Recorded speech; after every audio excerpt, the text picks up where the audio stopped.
I was born in 1958, which means I am right at the end of the baby boomer generation. It also means that I am squarely in the middle of one of the generations of Americans that moved around a lot.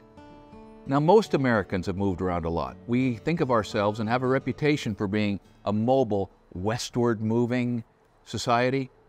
Now, we don't move west anymore, but we do move. And moving takes a lot of resources, it provides a lot of opportunities, it broadens our horizons, it increases our circle of friends, and it decreases the stability of one's life. I'd like to tell you about my story and my experience of Kelly and I living in 17 different houses in the 45 years that we've been married. Now, 15 of those houses were before 2002. And so for the last 21 years, we have had relative long-term stability. But before that, buddy, we moved around a lot. I've been a carpenter all my life and various other things, but I supported my family as a carpenter. Carpenters work in economic upturns when there is work, when people are spending money, when building is happening. And when it's an economic downturn, carpenter work becomes hard to find. And so that drove and dictated moving several times from Oregon to Wyoming, from Wyoming to Nevada. Those two long moves were driven by the fact that where we were was depressed. And in order to feed my family, I had to go where the work was. And so we went.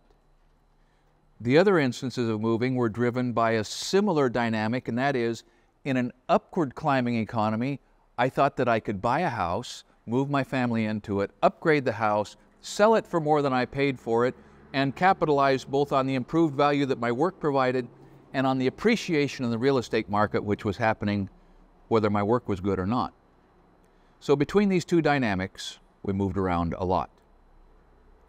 What I would like to talk about is sort of the unexpected costs and benefits associated with moving versus, as I see it, staying in one spot. As is normal, I associated in my professional life with a lot of people just like myself. And some number of the young carpenters did similar things to my experience. Move to follow work or flip houses as a way to put together a side hustle besides their 40-hour gig.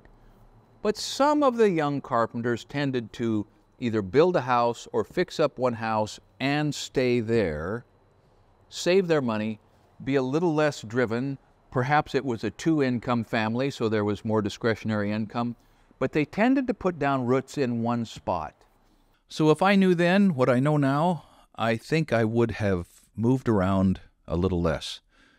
I think maybe I would have tried side hustles that didn't require me to pick my family up and move them. Perhaps I would have branched out into a new career, but I certainly should not have assumed that all movement is upward movement. Sometimes it's lateral. Sometimes we can find ourselves less well off because of the boom and bust cycles of a national economy. If you make the mistake or take the opportunity to buy a place to flip when the market is strong, you pay a strong market price, you pay a strong market price for your building supplies and the help that you need to hire, and if then inevitably when the market turns down, your ability to secure work for your steady paycheck diminishes and you have to sell that place in a soft economy, don't expect to make any money. Just expect to get tired and disappointed and maybe a little heartbroken. There's a real element of risk depending on where you position yourself or find yourself dropped in the boom and bust cycle of a real estate economy. So don't assume that things are always going to be as they are now or as they are going to be a few years from now. It always changes. But that doesn't always translate to upward mobility for those of us who get caught on the wrong side of the changes. Okay, in the context of moving and growing as a young family, let me talk about roots.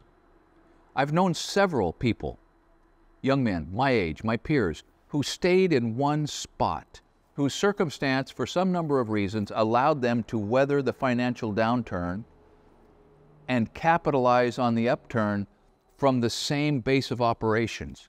That means that they accumulated more equity in their property.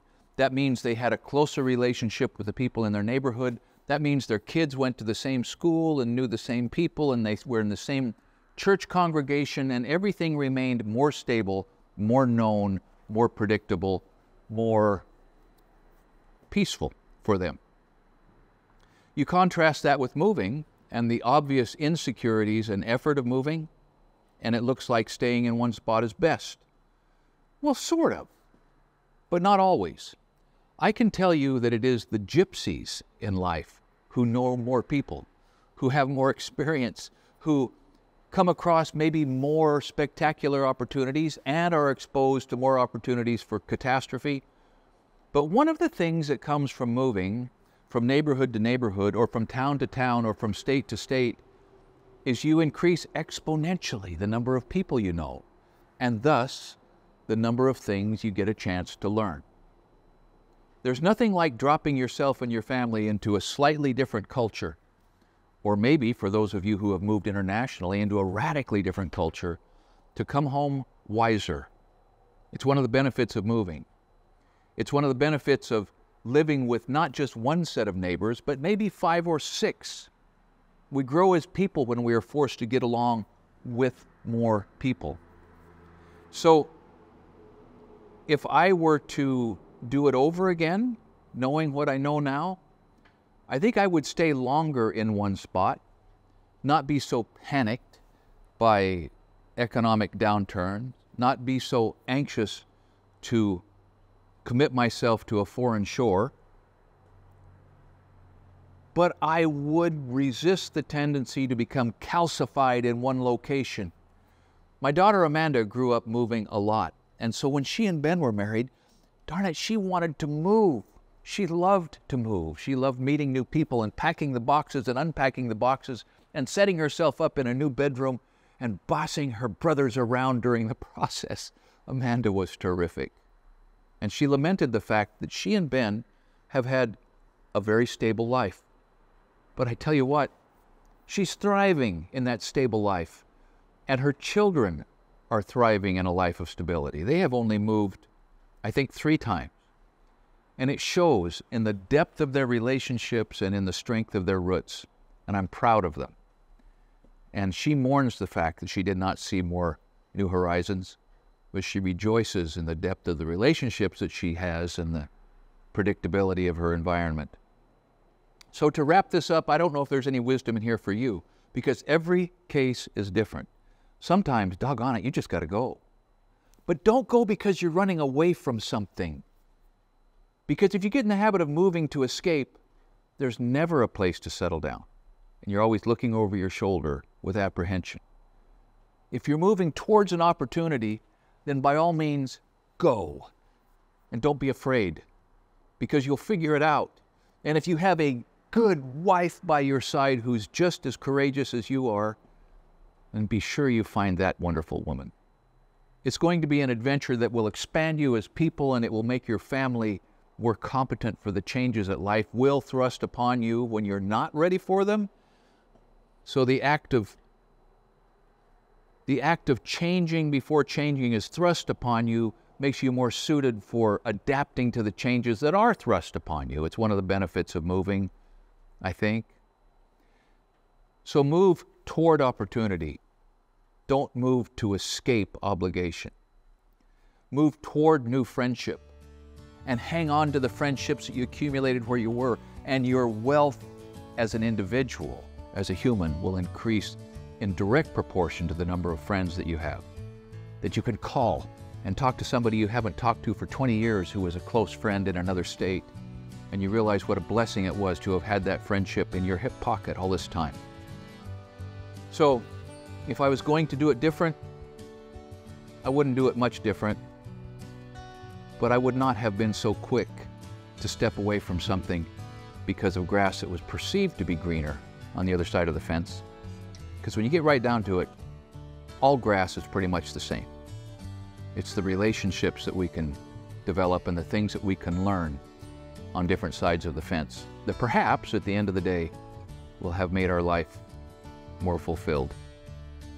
And that's what we want, is a more fulfilled life. Thanks for watching Essential Craftsman, and keep up the good work.